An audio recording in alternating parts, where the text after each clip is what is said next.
goofy character, or they would be the evil character of that movie.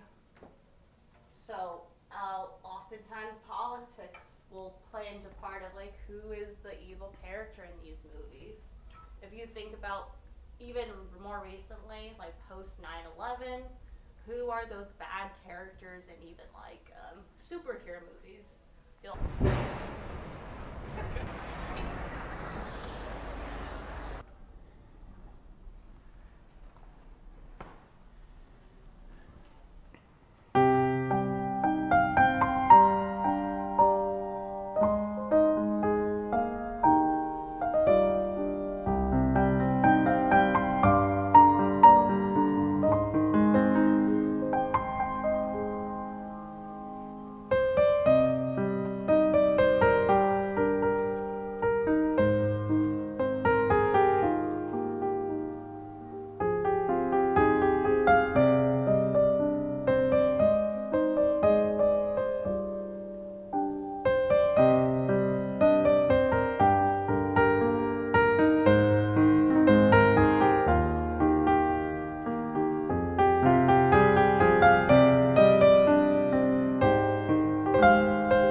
Right now, a lot of Chinese are in the West Coast in San Francisco, and they're kind of happening here, hurting, murdering, trying to end this like this group who was taking away all the jobs.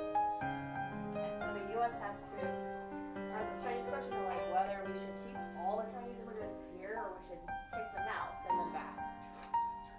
And the answer to that question in 1892 that Congress thinks of is the Chinese Exclusion Act, which is the first and only race-based piece of legislation that the U.S. creates to bar a certain immigrant group from coming into the country.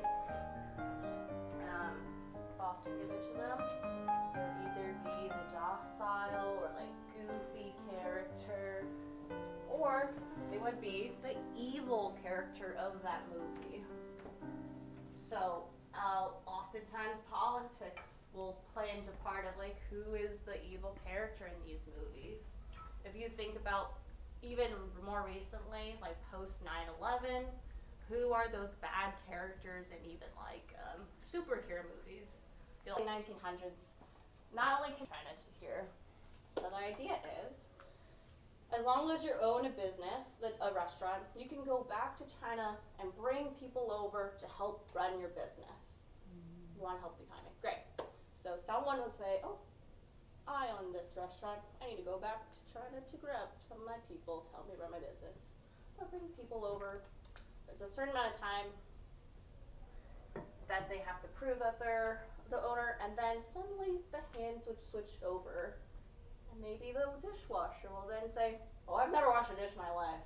I'm actually the owner of this business. I need to go back to China to grab people to help me run my business. And so they could bring people over that way. And this suddenly is switching of hands. So they're kind of clever to find these, like, again, loopholes to fight against them. People would often use the address of the general store as their permanent address, because they didn't really have one. People would come to the general store owner to help them translate documents, write letters back home to their parents or family members back in China, because often they were more educated than other laborers that were coming through. You'll see there's a cup of tea over here because people just sit and talk. They would have a good time, you know, just like going over to your uncle's house or something, just like talking and chatting. It's the same thing.